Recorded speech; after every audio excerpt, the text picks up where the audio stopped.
Hello and welcome to a new video. Today we will talk about Hitler's relationship with fascist Spain and especially Francisco Franco, its leader. Fascist Spain is often seen as natural ally to Germany, and yet they never actually entered the Second World War, apart from sending volunteers to help Germany fighting the Soviet Union. So why was that? Was there actually like a split between the two, or why did Franco never join the Second World War? We will quickly see that Hitler's decision to help Franco in the Spanish Civil War in 1936 was actually not really because he loved the idea and the ideology of Franco, but rather to stop communism spreading further in Europe.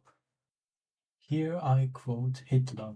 In July 1936, I had resolved quickly to respond to the request for help which Franco extended to me and to help him. With that, National Socialist Germany began to partake actively in the battle for the re-establishment of a national and independent Spain under the leadership of this man. I ordered this in the knowledge that I could save not only Europe, but also our own fatherland from a similar catastrophe in the future. Here he spoke about the communist uprising and the communist takeover of Spain.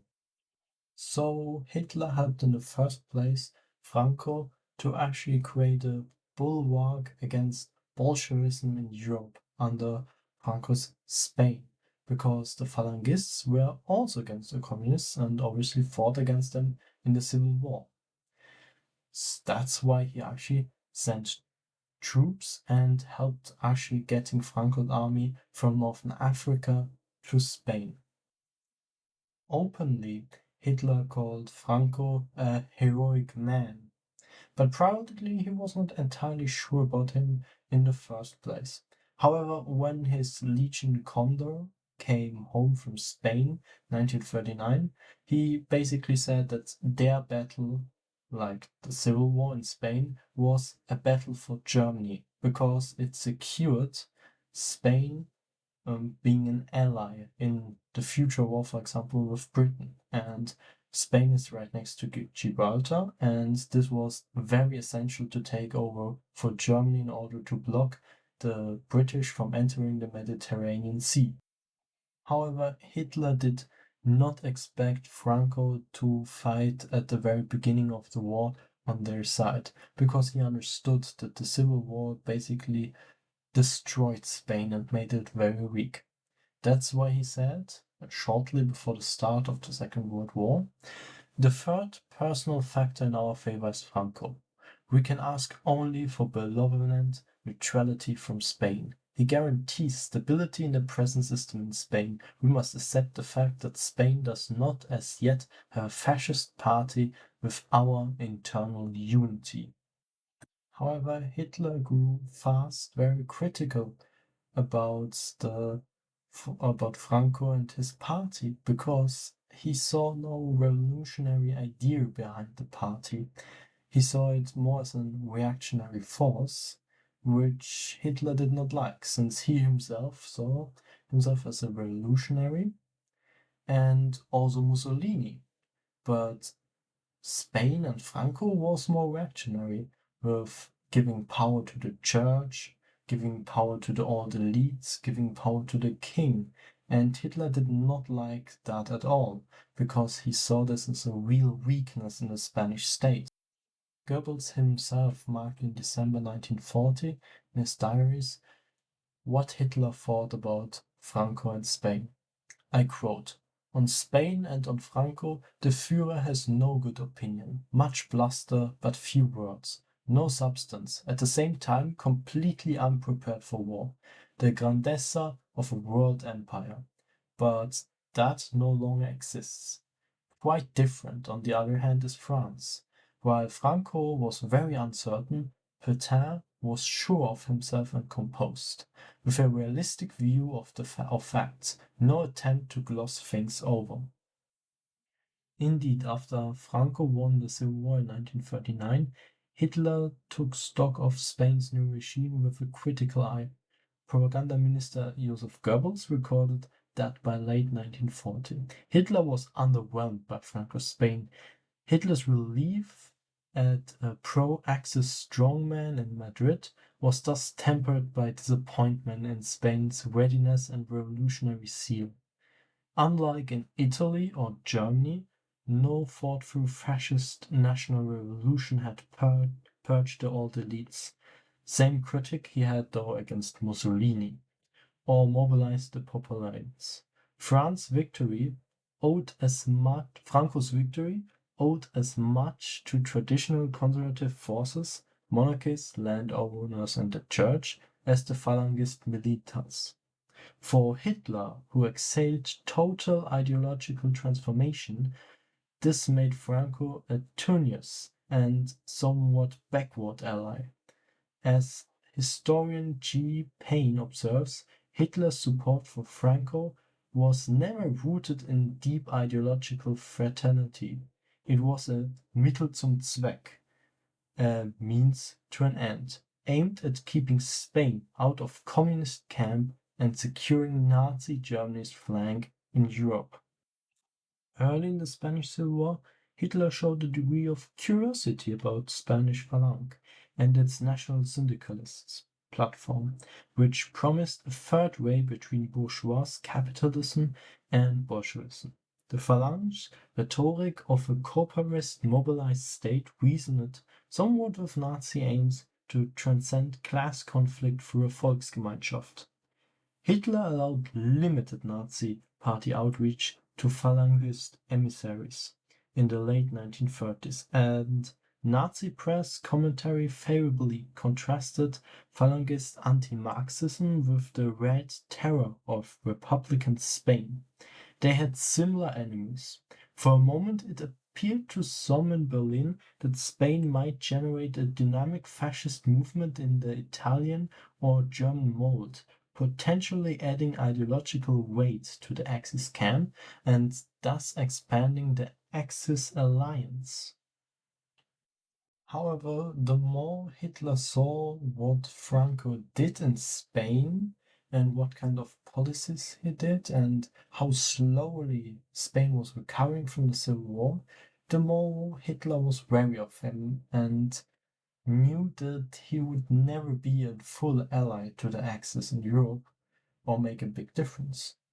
Still, Hitler tried to push Franco to join the Second World War because there was still Gibraltar that had to be taken, which would have dealt a serious blow to the British.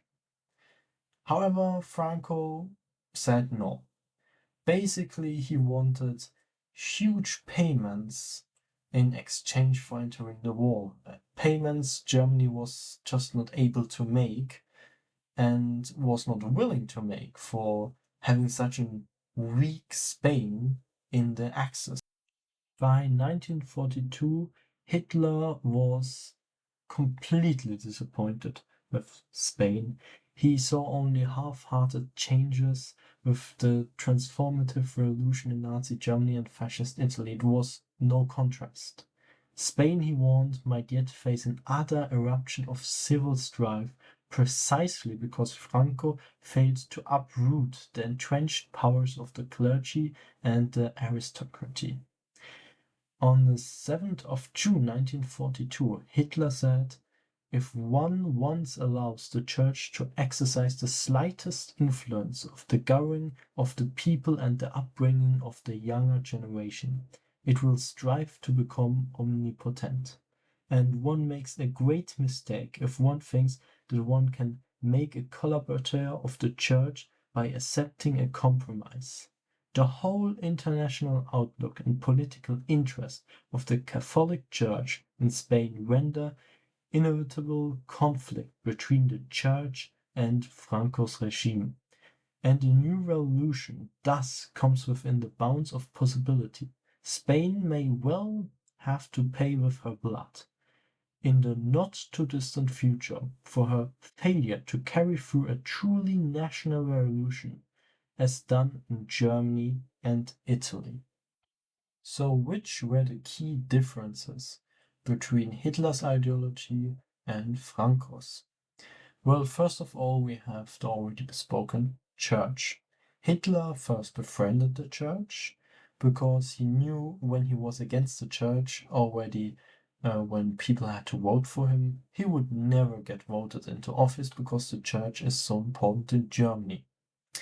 So once he was in power, the first years, he kind of tried to limit the power of the church, and in the end, he basically took all power from the church because he didn't want the church to interfere with his politics. In Spain, however, this was different since Franco was a keen Catholic and was, let's say, a friend of the church, and did let the church have a lot of power. Hitler saw this as a fatal mistake, and it was not at all compatible with national socialism. So this was Hitler's huge critic point of Franco, that the church had way too much power in Spain and had to be eliminated. In 1942, Hitler says that, I quote, "One sees only too clearly from this sort of thing how the Spanish state is rushing for its fresh disaster. The priests and the monarchists, the same mortal enemies who opposed the resurgence of our own people, have joined together to seize power in Spain. If a new civil war breaks out, I should not be surprised to see the Phalangists compelled to make common cause with the Reds to rid themselves of the clerical monarchical muck. What a pity it is that the blood shed in common by the Phalangists, the Fascists, and the National Socialists during the war was not brought better results. But in Spain, unfortunately, someone will always be found willing to serve the political interests of the church. Serrano Zuna, the present Minister of Foreign Affairs, is one of them. From my first meeting with him, I was conscious of a feeling of revulsion, in spite of the fact that our ambassador, with abysmal ignorance of the facts, introduced him to me as the most ardent Germanophile in Spain. This extraordinary statement revealed how far Hitler's view had shifted. The Spanish Reds, communist and leftist Republicans, once Hitler's enemies, were in his mind more generally revolutionary and anti-clerical than Franco's Whites. He conceded that in Spain, I must say, in general, that during the Civil War, the idealism was not on Franco's side. It was to be found among the Reds. Certainly they pillaged and desecrated, but so did Franco's men, without having any good reason for it. The Reds were working off centuries of hatred for the Catholic Church, which already oppressed the Spanish people. When I think of that, I understand a good many things. Franco knows perfectly well why he objected only half a year ago to our employing these Spanish Reds.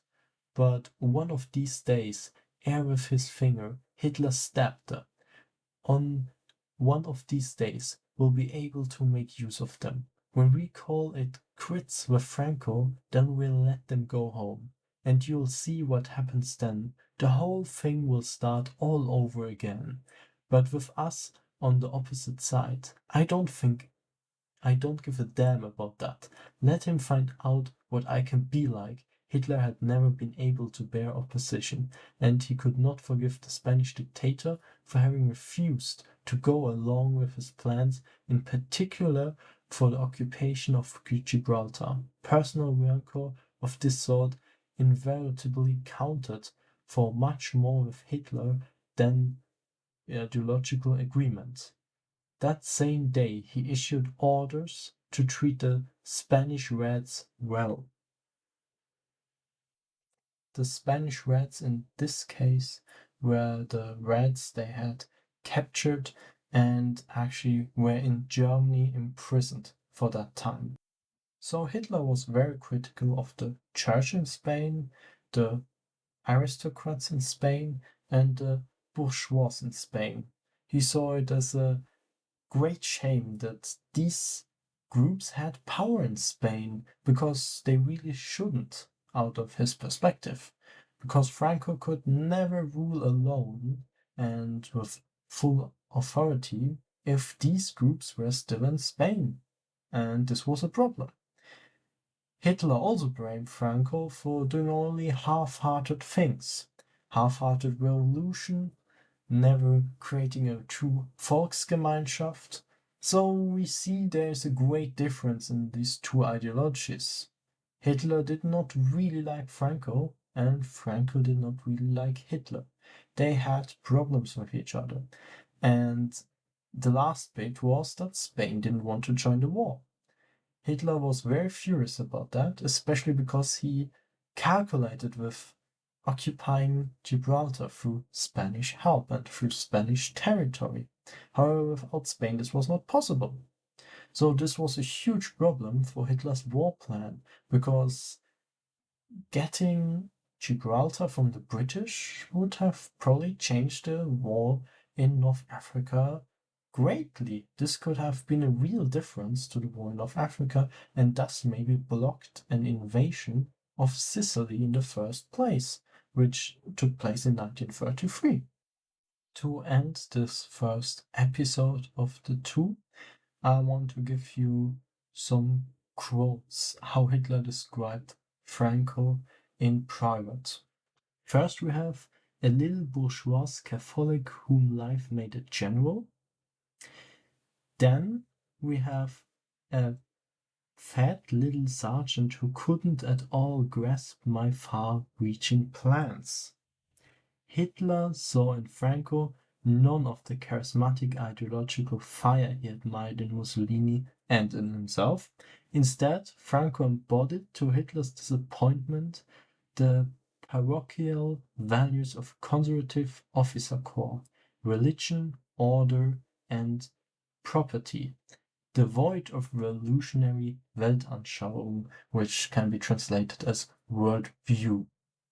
So Hitler did not like Franco at all, especially after one fatal meeting of the two, the Henday encounter, which is basically the turning point from Hitler from maybe a little bit excitement to real frustration about Franco. And this encounter happened in 1940.